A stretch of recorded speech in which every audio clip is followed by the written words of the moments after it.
Поштовни гледачи, еве уште еднаш добро утро до сите вас кои сега се вклучувате на каналот на К3 телевизија.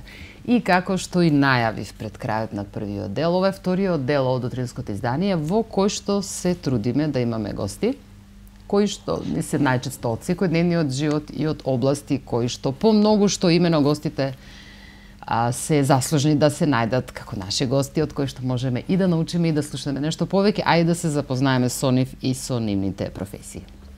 Една од поубавите теми за кои што јас секогаш радо сакам да поразговарам е младоста и спортот. Нешто во што сите ние од секогаш би требало и да вложуваме и да се надеваме и секогаш да го даваме својот максимум, а и се разбира својот потик на помладите генерации.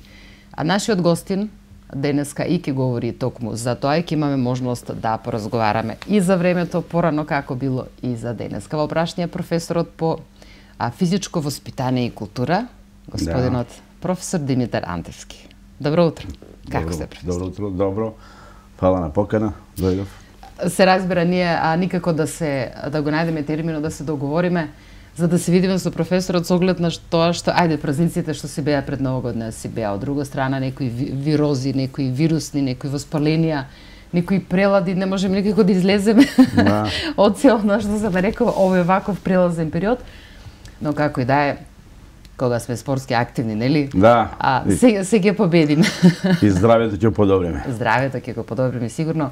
А и сите лекари всушност ти препорачуваат кога посебно ќе дојде еден ваков преоден период кога температурите варираат и дневните и ночните, топло-ладно, вие како наставник, како професор, пред се знаете што значи за мускулатурата и за телото голема промена на температурите и самиот имунитет. Ако нема физичка кондиција, не можеме да се бориме никако со болестите. Против болест. Така, значи имунитетот пред се самите си правиме одбранбен систем. Она за што јас сакам да започнеме, нашите граѓани, нашите кумановци ве знаат. Професор Димитар го знаеме сите. Знаеме се она што се нарекува ракомет во Куманово. Посебно женскиот ракомет, кој навистина постои плејада на успешни ракометарки, кои што се и од повозрастните генерации, сега веќе од помладите.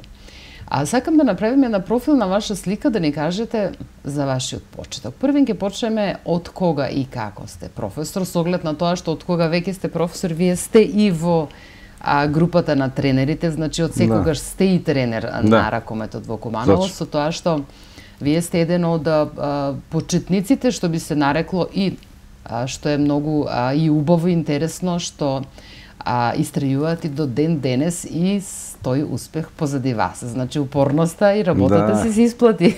Точно. Кажете ми за вашите почетоци.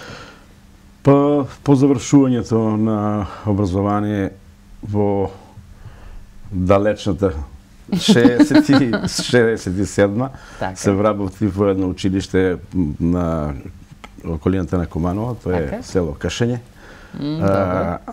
И како наставник по физичко воспитување почнав да се занимавам со ова проблематика ракомет.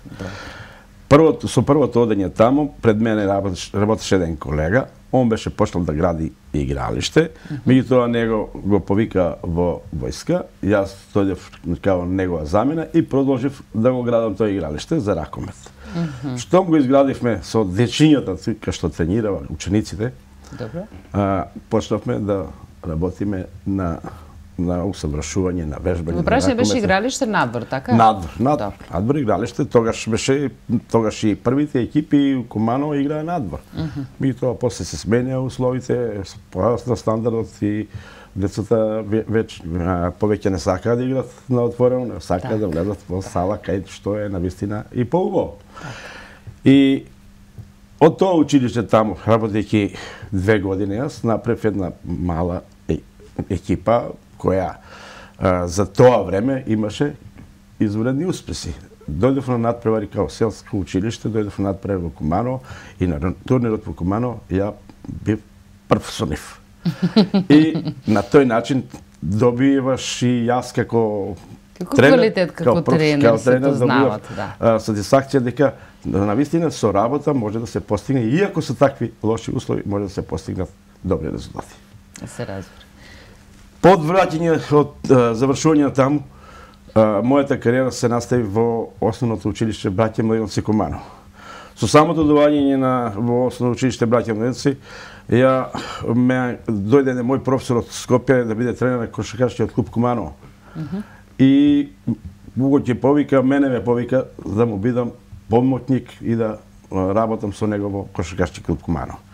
Во кошаркашки клуб Куманово работев 7 години со тој мој професор, за жал пред недела дена почина. И како таков долго време имав добри генерации, како што се сегашните тренери, Тодорови, Страше. Да, но да зборуваме за кошарка во овој период, така? За кошарка, па да се први. А што се случува со ракометот за тие 7 години? За тие 7 години јас не сум бил ракомет, има Куманово, ги водят други тренери. Добро. Го оставате по страна, повеќе се посветувате на кошарка. После тоа се враќаме, имав една утакмица, бев во вежба, не ме ослободи од вежба, ајде, јас се како налутив на управата, зашто не ме ослободија, да водам екипа и отидов од кошарка. Добро. Одма ме побара во ракомет, тоа беше 78 година. Така. 78 година и 10 години непрекидно е водел женската ракометна екипа.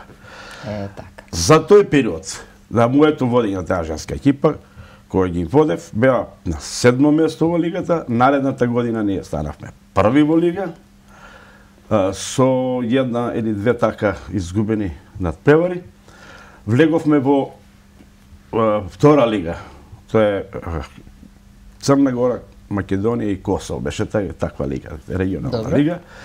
Во таа лига ние биднавме исто први со ни еден пораз. Се победи, само еден резултат нерешен со Пелистер во Битола.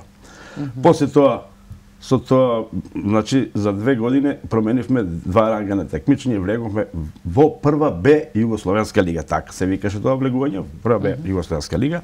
Таму се задржавме 1 година, после се изврши трансформација на таа лига. Таа лига се расури и се прерасна као втора лига. Втора лига Исток и втора лига Запад имаше на ниво на Југославија. Нашата екипа играше до 87 година, ја ги водев, 86-87, така не може баш добро да се сетам. Добро. После отидов ја од екипата, земав машка екипа во Паланка, водев една година екипа во Паланка, кој би да први и влегува републички ранг на такмичење. И тамо траеше тоа моје патишештвие 1 година. Иако има понуда да останам, ја не викам, сад дојден многу тешко беше патување, не е патот како сега што е патот, него беше едно макадам пат, возиш со авто, идеш касно, враќаш се још покасно. И секојдневно одење и ми досади тоа и реков, викам, не работа беше. И остане во Куманово, меѓутоа овие од машката екипа ме понудија. Не ви даваат мир никако. Не, ме понудија да видам на машка екипа. Јас зедав машката екипа која беше испадната во втора Републичка лига. Имаше прва и втора лига. Втора Републичка лига со машката екипа и сите победи ги имавме. Само на крај, кога беше се завршено, ние сме веќе влезени во Републичка лига. Задно коло игравме со Гергелева и Јеле, таа утакмица, тој надпревар го изгубивме, оно друго се победени. И влеговме во Републичка лига. Сега поголем предизвик е таа Републичка лига, поквалитетни екипи, поише патувања, атрактивни случувања се разбира кога нормално дека треба да побараме нешто и од страна некој играч, појачување, тоа е наши играчи, меѓутоа кои игра во страни екипи, например во Скопје игра во Вардар и јас ги повикав таму, као што е Кимовски Дејан, голман, прочуен репрезентативац, Миладиновски Горан исто, кој е бија репрезентативац, Тони Ивановски Тони исто квалитетни играч и дојде во Куманово и одна таа година ние влеговме во втора Југословенска лига. И тука престанав јас со активност, што се дешава у спорт. Или ќе те менат ако си лош, или ќе те менат затоа што си добар. Мора да има. Интересно и тоа, најчесто се менуваат тие што не се квалитетни, но сепак кога пак се многу добар, некако и тогаш ќе те тргнат. Зошто? Се јави некоја позадина, се створат некои други интереси и кој да отпадне, и тренерот ќе отпадне. Најбезволно е тоа да тренерот отпадне, не можем. Да, ама тоа е многу голема загуба е тука како. Не се тоа така гледа. За да дојде друг на тоа место мора тренерот да пати за тоа. И сакам да се навратиме повторно на тој дел. Тоа е, рековте, 80-тите години, кога почнувате веќе многу поактивно да работите со женскиот клуб. Со женски, да. Е, така. Ајде да се подсетиме на тој клуб. Со еден од колегите од спортската редакција, тој е малку повозрасен, па многу повеќе го помни тој период. Да се подсетиме на тој период, дали се сеќавате вие на вашите, сигурно се сеќавате на вашите играчи од тогаш? Како не? Да се подсетиме на нив, на вашата игра. Сигурно имате многу работи на кои секогаш радо се подсетувате. Тогаш беше, мислим, интересно. И играчите беа желни за докажување. Они немаат друга обрска и се оставија само да дадат на време на тренинг, да истренират. Многу беа извршителни, послушни. Никој пат не се одбиле никоја задача која ќе ја даде тренерот.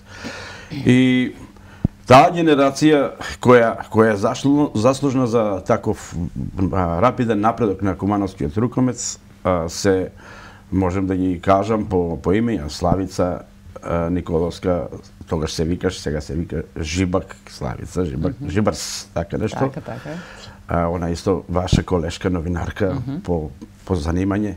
После Мира Стојковска, исто изореден играч, Снежа и Драгица, бева Спасовски, сестри, Лиле Спасовска, изваредни играчи, сега као мајки, као родители, се сретнуваме, се гледаме се кој ден.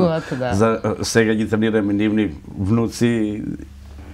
Прво ќе ти ги тренирам, па сега внуци не ги тренирам. Така да, долги е онај список на играчи што поминале кај мене. По 100 су биле на тренинг, што у прва екипа, што у млада. Јас сум посебен термин имал со млада, посебен со прва екипа, меѓутоа не сум штедел време, никој пат не сум гледал на сад, дека јас пројде време на термин, ајде си одиме. Не, додек не научиме нешто поставена цел, нема завршување на тренинг.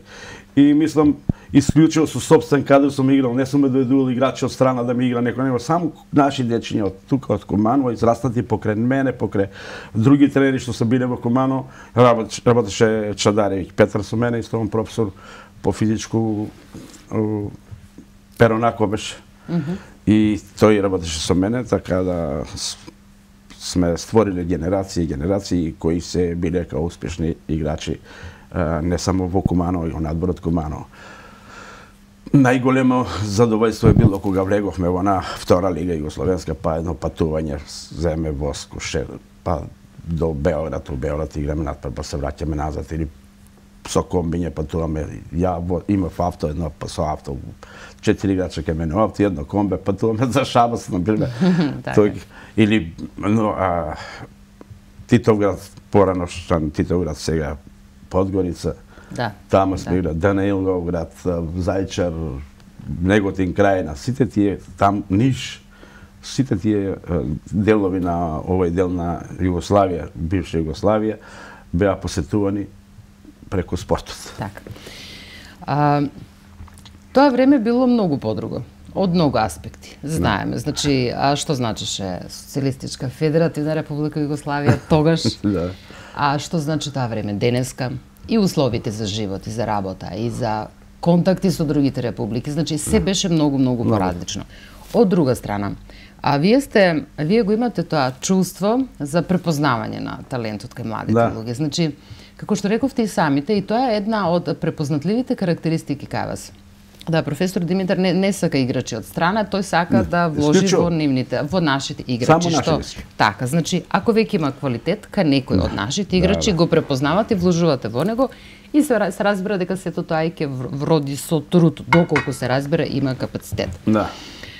Тогаш мислам дека ентузијазмот бил многу поголем во тоа време. Не дека немало желба, немало волја, имало се разбира и тогаш и денеска, но некако со оглед на тоа што некако по друго време доаѓа во последните 20 години, да појдеме од финансирање на спортот, од проблемите, од салите, од сите оние работи кои што го превземаат спортот многу повеќе него што всушност треба спортот да е на прво место, нели кога зборуваме за ракометот. Па видите, тогаш не се гледало личноста да земе пари, и ја како тренер, ни тие како играчи, него се гледало да екипата целосно функционира, да има, например, пари за да отпатува до некаде. Да биде сместена као што доликува на една екипа. Да отиде на припреми за еден дел во еден период од 2-13 дена да спроведе зимски припреми. Да на тој начин се припреми за наредниот дел што ги очекува првенството. Или летни припреми да отиде до Охрид. Тоа ги е било, таа награда со која се користела во тие моменти со тие спортисти. Не е како сега, например, ако ми дадеш пари ќе играм, не, чекам, уште ти не си влегол во сала, ти стражиш пари. Така. Мислам дека тогаш ги немаше тие барања. Углушени беа тоа. Беше ги задоволство да одат, да патуват, да играт. Тоа ги беше цело задоволство. И тоа трениравме, па се отвори после 80 година се отвори една сала, спортската сала се отвори 80 година и во Браќа Милодиновци сала се отвори во училиште. Ја покрај тоа што работев како професор на соученици, сите рукометари кои не можеа да дојдат да тренираат по план, се зафатени со школото, они ќе дојде кај мене во школското сала и тука ќе правиме тренинг. И никој пат не смеа да испушти тренинг. И се мислам дека за целите тие успеси што ги постигнав со и екипата на и со женската екипа и со машката, се заснива исклучиво само на работа. Ништо друго. Ни со мотивација, пара, ништо, само исклучиво на работа. Само упорност.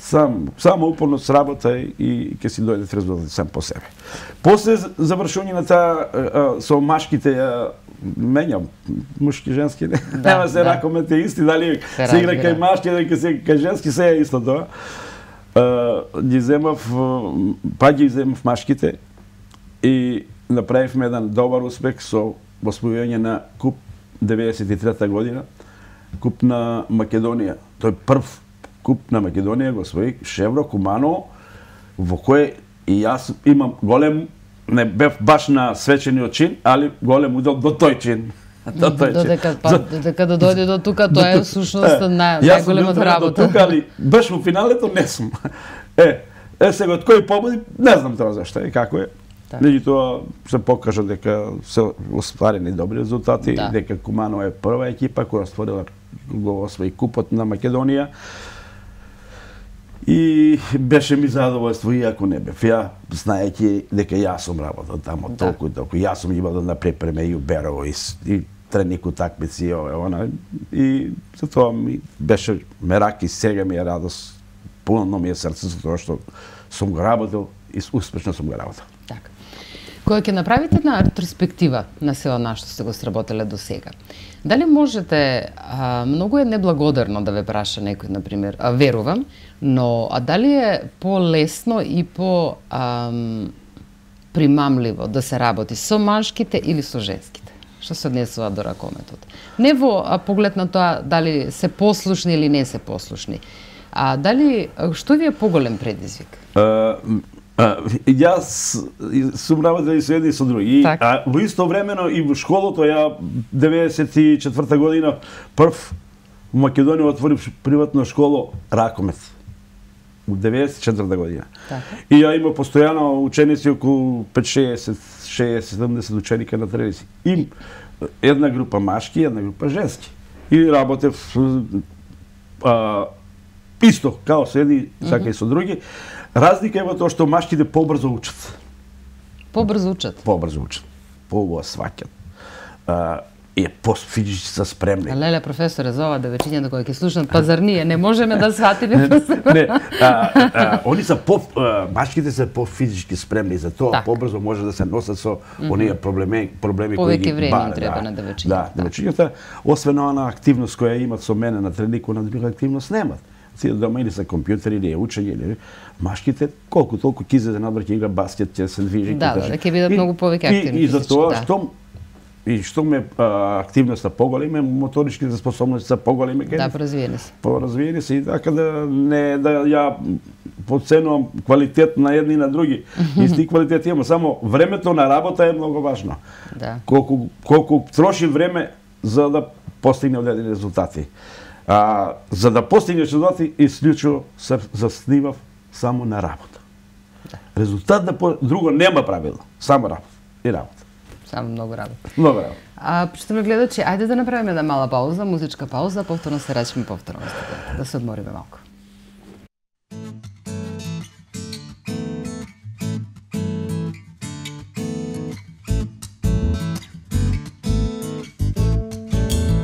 Колку ме мрзи да те мрзам, а сакав да те засакам. И гледав баш да не те здогледам, налетав на тебе пак. Колку ми пречи што ти пречам, не боли што те боли. Колку ли време ке ми треба, од мол да преминам во дур. А само сакав да те сакам, да ти пеам, да се смееш, дур те смеам, да те чувам од некој по-паметен друг. И се што правам само да ти влезам под кожа, да те натерам смејки се да вреснеш, па ти си тотално луд. А само сакам да те сакам, да ти пеам, да се смееш, дур те смеам, да те чувам од некој по-паметен друг. И се што правам само да ти влезам под кожа, да те натерам смејки се да вреснеш, па ти си тотално луд. Колку ми прие што си наивна и воопшто не приметуваш дека тивко се наметнувам во твоето секојдневие. Колку ми прие што ти пријам и баш ми е окей што си окей, па после сите мои глупости и стварно е окей да си окей. А само сакам да те сакам, да ти пеам, да се смееш, дур те смеам, да те чувам од некој по-паметен друг. И се што правам само да ти влезам под кожа, да те натерам смејки се да вреснеш, па ти си тотално луд. А само сакам да те сакам, да ти пеам, да се смееш, дур те смеам, да те чувам од некој по-паметен друг. И се што правам само да ти влезам под кожа, да те натерам смејки се да вреснеш, па ти си тотално луд. Тотално луд, по тебе тотално луд. Тотално луд.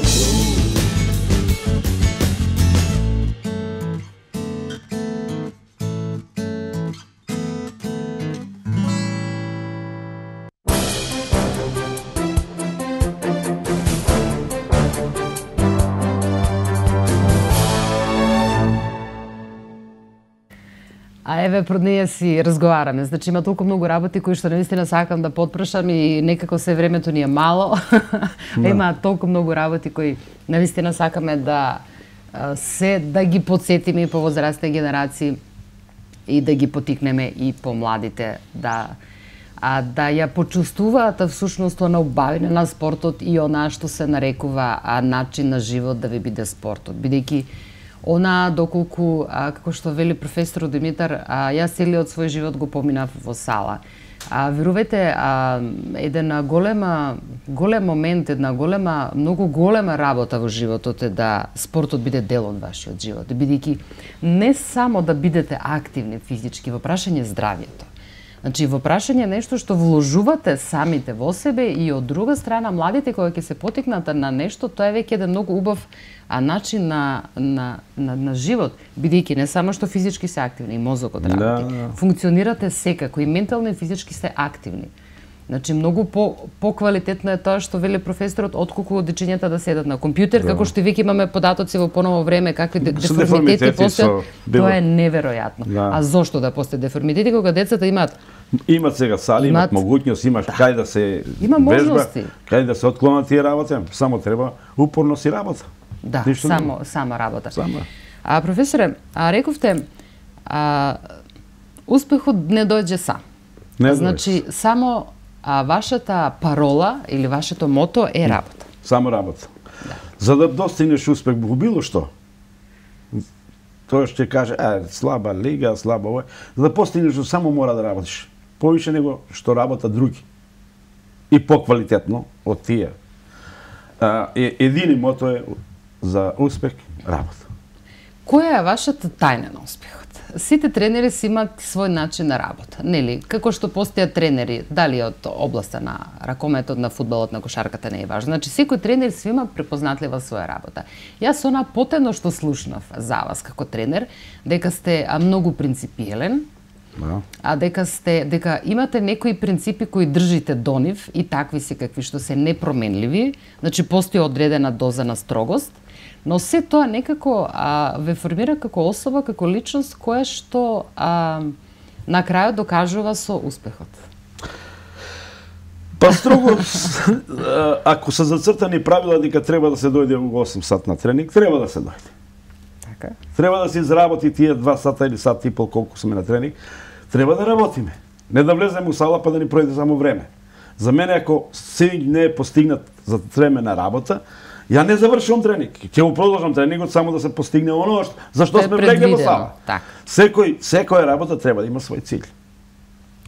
Овдека е да се истренира нешто, да се научи добро и да се спроведе на нареден период на надпревари. И на таков начин, ако се приде на работа, успехот е неминовен. Таа работа дава и резултати. Па докажано е тоа. Докажано дека само работа да. Ако некој тренира еднаш 2 пати неделно, а ти тренираш 5 пати, па нема шансе да не бидеш подобар. Али ако тренираш, а не да ги само собираш деца во сала и да проваѓа тоа време со неорганизирана работа, онда нема успех. А ако тоа се иде како што треба по еден нормален ред, тогаш успехот не е неминовен. На кој начин најчесто ги мотивирате младите? Па нема некоја посебна мотивација. Сепак постои, веројатно имате некој начин препознатив на работа кога работите со нив. Веројатно има нешто што ги привлекува да дојдат. Едино ќе ги кажам дечиња, ја давам толку вежби за тоа, например, стомачна, грбна, склекови, ѓаволи, брагови, и они како деца сакат нешто да забушат. Немојте да мислите дека сте забушиле на мене. Ви сте на себе забушиле. Тоа ако го сватите, дека работите исклучиво за вас, за да се спремите за ви да бидете квалитетни и добри као спортисти и као луѓе, и тоа се односи и за целата нивна афирмација и напредок во живот. Било што да работи, ако не работи како што треба, ако не работи поштено, не може да има резултати од таква работа. Да. Тоа е најголем вложен труд е вложениот труд во самите себе. Само тоа е.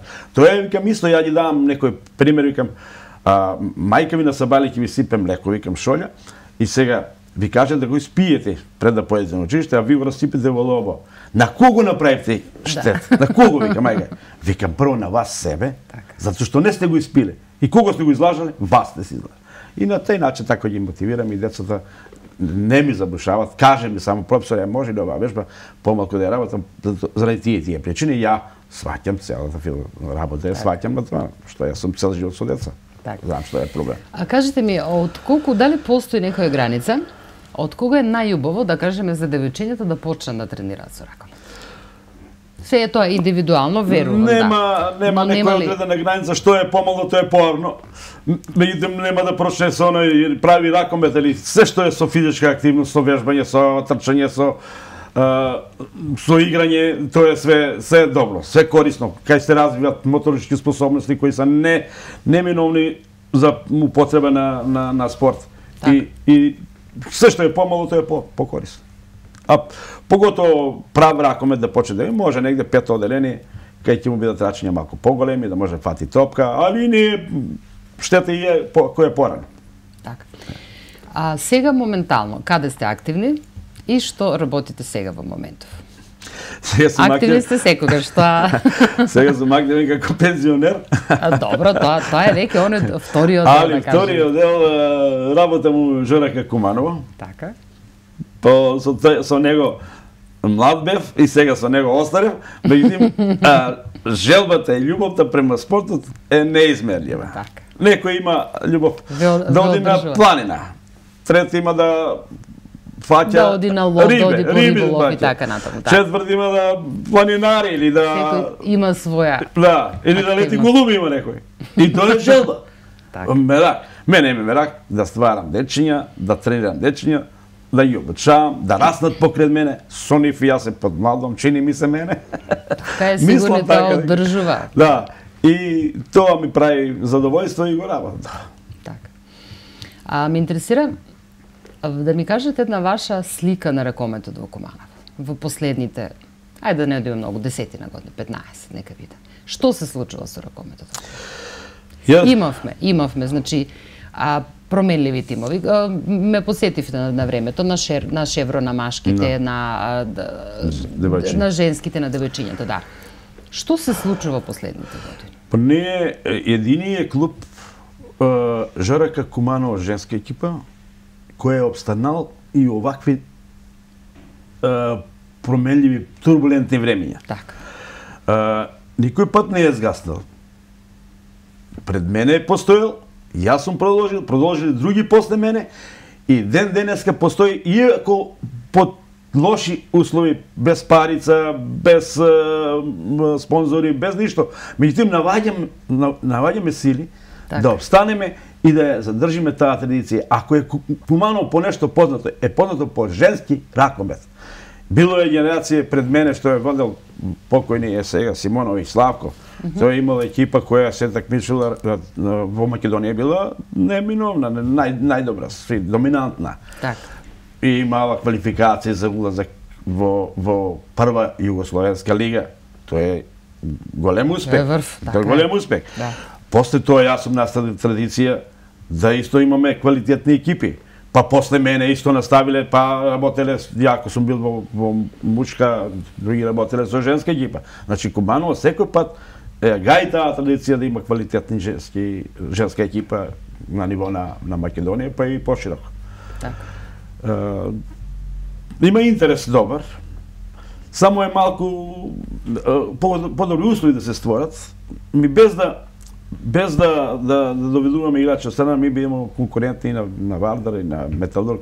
Еве сега сме, например, трета екипа во Македонија, после Вардар и Металург. Ми не сме, али од други сме сите подобри.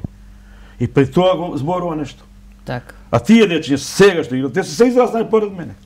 Да. И тоа се наши деца од наши простори, значи обучени од вашата рака. Исклучиво од наши училишта, од наши родители.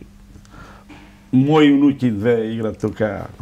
И други родини и пријатели на мои ученици, што сум бил тренер на мои играчи, сега нивни деца тренират кај мене. Така да, тоа е се поврзано. Плејада на многу деца. Мојата школа исто е познато по многу успеси на ракомет у Македонија. Да кажам, сигурно 20 финалиња сум одиграл у Република, а тие 20, сигурно 20 пати сум бил првак на Македонија. Мислим, тој ми годи ми. Тоа ја, како таку, имам освоено многу награди. Особено истакнат професор, што ретко кој имал тоа Куманово. И никој нема. Таква чест, сигурно. Па сум имал посебно признание од Сојуз на педагози на Македонија. Па имам ноемвриска награда осваено. Мои екипи имаат осваено, ја кој сум бил тренер и женска и мушка екипа. највеќе награди. Мислим, тоа се успеси кои мене ми прават задоволство и може луѓе не ги знаат, ама ја ги знам. Не е потребно други да знаат. Се разбира, тоа е сатисфакција за вложениот труд за се она што сте го сработеле во животот, велат.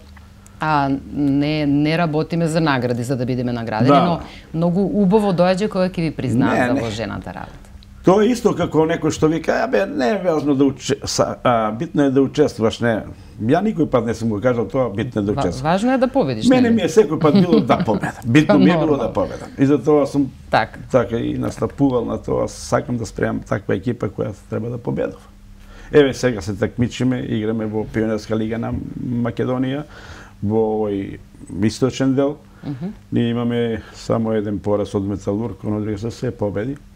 Сметаме дека и во пролетниот дел така ќе наставиме, намерно се припремам, цело зиму се спремавме да можеме да настапиме поспремни и да одиме на Final Four да играме со Вардар, со тие. Да, сигурно. И сметам дека ќе успееме. Капацитет имаме млади деца. Имаме деца. И секогаш има млади деца. Јас мислам дека секогаш имаме, бидејќи некако нашиот град е таков, некако го сакаме спортот. Ја велам вака имаме деца. Нема дете кој не сака спорт.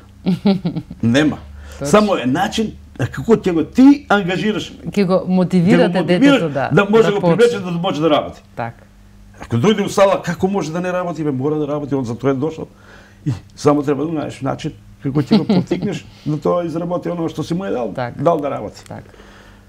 И према тоа дека јас сум се исклучил, сум сакал да имам своји деца поред мене, да не доведам од страна. Тоа е од страна доведено, одма захтева средства, посебно услови. Одма се ствара разор, екипа е, на njega му се плаќено, не. Овако и све аматерски и најаво... Да, и сите се исти. И сите се исти, сите се исти, сите имат иста третман. А зошто професор Димитар ракомет? Зошто баш ракомет од сите спортови? Ја бев во кошарка. Да, го спомнавме тој дел, нели постојала и кошарка и ова, ама некако победува ракометот. Некако пака многу повеќе сте активни. Може најде се некој да ти створи антипатија према кошарка и сега мора да од одредени луѓе, нели? И сега ти се пребацаш рамо и сега сакаш да кажеш дека ти не си бил дош. Да. Да им покажеш всушност. Не ми посебно чест представуваше кога тој професор дојде и кога рече ја мора да најдем некој соработник у Кумано, а мене бил професор у школа бил. Да, за помошник на тренерот на кошарка. И мене тоа ми посебно радост што сте ви. Како потик ви доаѓа. Да, потик ми доаѓа. Сега професор, значи видел нешто у мене дека се крие и сака тоа да го искористи. Јас сум работел полно време у кошарка и имав добри резултати. Така. Сакам да ве прашам тука некаде пред крај, а вашето мислење ме интересира. Што се случува со ракометот во Македонија? Гледавме последниот период. Нашата игра на нашата репрезентација. Значи, јас не сум компетентна, нели, да коментирам нечија игра, но како публика, страна. А нели мислите дека многу беше слабо? Што беше причината? И не можам да сватам втора работа, која што ете, како некој спортист од порано што сум имала некој исто искуство, да кажеме. Зошто првата екипа во втората игра кога одиграа со втората екипа нашиот, со која екипа игравме? Со Хрватска. Со Хрватска. Зошто првата екипа не ги пуштија на играчите? Не можам да разберам. Која е таа мисла на тренерот? Што го води тренерот? Зошто беа толку слаби? Прва екипа играше, меѓутоа првата постава фактички. Првата постава, да. Не покажа резултати. Преживеавме во тој првиот дел. 1-2, 1-2, 1-2, нели? Во првата утакмица со Србија. Да, као со Србија, што беше добро. Таа беше ептен тешка утакмица за играње, затоа што е одлучува дали он или ми, тоа е многу тешко да се игра. И тука само гледаш да победиш, а не е важно ни игра, тоа се заборавја, ама резултатот останува. Епа тоа. Да се издржи, да се дојде до тој резултат. И влеговме во втора фаза. Во втора фаза... Што се случи со втората утакмица со Хрватска? Па се случи, мислевме ние дека лесно ќе поминеме, А знаејќи Хрватска е велесила, светска велесила за ракомет и кои не у никој случај они нема да отстапат од тоа да не нас победат. И мислам дека ни наметна една игра на која ние не можевме да одговориме, поготово што не беше и првата постава на играчите. Што Кире Лазаров не се десило да не даде на ни еден гол, на еден надпревар. Тоа е посебна прича. Така биде устопиран, зауставен, да не прими топка и целата концепција на нашата игра се пореметува со тоа што се пореметува Кире Лазаров, а он е основа на целата наша екипа. И штом го тоа пореметија, после ги беше лесно. И се веќе, да. Се лесно да се добијат. И гол за гол. Штом они прават резултат, ти паѓаш во игра и психолошки, и физички. Да, се тоа. Разликата станува се поголема. Се поголема, тоа е. Она што јас можев да научам, да видам од нашиот разговор, кој што јас мислам дека направивме едно убаво заокружување на вас, а кој е всушност професорот Димитар Антевски. Научив една работа. Не е важно да се учества, важно е да се победи. Да, апсолутно. Тоа ми се допаѓа. И тоа е еден од мотивите кои што јас ги имав во животот кога ние бевме спортисти. А нема потреба за скромност во спортот. Или знаеш или не знаеш. Ако вложуваш, очекуваш победа. Ако не, тренирај додека да бидеш најдобар. Да научиш. Тоа е всушност и целта, нели? Она што вас ве води е убав и здрав живот, активност цел живот, а сега сте во активни пензионерски денови, кога активно живеете и на тој план си имате внучиња и вашите внуки се веќе поголемки и со нив работите, ракометарки се. Мислам дека гостуваа кај нас во телевизија, помалата или поголемата, не знам, но веќе сме имале контакт со девојчињата, си го носат генот на ракомета. Имат нешто. Имаат сигурно. Јас сум и учел. Па се разбира кога веќе пораснале во тоа обкружување. Тука нема простор за да нема успех. Јас можам да ви пожелам да продолжите со вашите успеси тука каде што се, бидејќи она кое што може од вас да се научи, мислам дека има уште многу што да се научи, уште многу работа има, а се е всушност желбата во нас самите, нели? Вашиот ентузијазам кој не згаснува, кој што јас мислам дека ве води и ве одржува и ден денеска. И во кондиција, и во психофизичкиот, ментален склоп вашиот, значи тоа е нешто што всушност ве прави таков како што сте. Колку и да не сакаш, кога ќе отидеш на тренинг, ти мора да бидеш активен. Така. Мора да покажеш вежба, да потрчаш. И колку можеш, не Бог знае колку много ќе трчаш. Али за тие години тоа е доволно. Се одржува, кондицијата се одржува. Да покажеш вежба, да извежбаш еднаш, два пати, ти си постигнал целјот. Така. Камоли па и малку повише нешто. И со тоа што си издегол надвор, не си затворил дома, и тоа е важно. И тоа е составен дел на живот. Јас секој ден пешачам, да не претерам по сат и по 2 сата. Секој ден си направам една релација, ќе седнам некаде, ќе спијам кафе, дали у спортска сала, дали у било куде у кафеки, што са. И мислим, тоа ми е составен дел на живот. Сигурно. И на крајот да им порачаме на младите. Да тренираат, да се бават со спорт, се занимаваат, да бидат што поактивни, да пешачат, на не 200 метра да се возат со такси. Тоа е основна цел. Ако ти створиш навика за нешто, после како занемаруваш и такси и све, ќе одиш, ќе пешачиш, ќе се движиш, а движењето е здравје. Така. Формирање на здрава навика доаѓа уште од малечки, но никогаш не е доцна. Не. Секогаш може да се посвети внимание на здравјето, значи никогаш не е доцна кога во прашање сме ние самите. А некога веќе во животот ќе се дојде до проблемите, сега ќе вежбиме, сега ќе се рекреираме, сега ќе пешачиме кога веќе времето поминало. Нема тој само инцидентот и после една неделја па оставljаш. Не. Па нема. Нешто работиш, треба да го работиш континуирано, периоди и периоди. Да си има континуитет и само тоа по себе ќе си покаже резултати. Да, апсолутно. Мојот денешен гост беше професор Димитар Антевски. Ви благодарам што одвоивте време. Благодарам што ме поканивте да им кажам моите видувања околу спортот. Сигурно. Ви благодарам уште еднаш. Благодарам. А јас се надевам дека бевме доволно атрактивни да не следите до самиот крај на нашето издание. Доколку е така, репризното издание е утре во попладневните часови со почеток од 15 часот и 10 минути. Тоа е се од нас за денес. Имате пријатен и убав ден.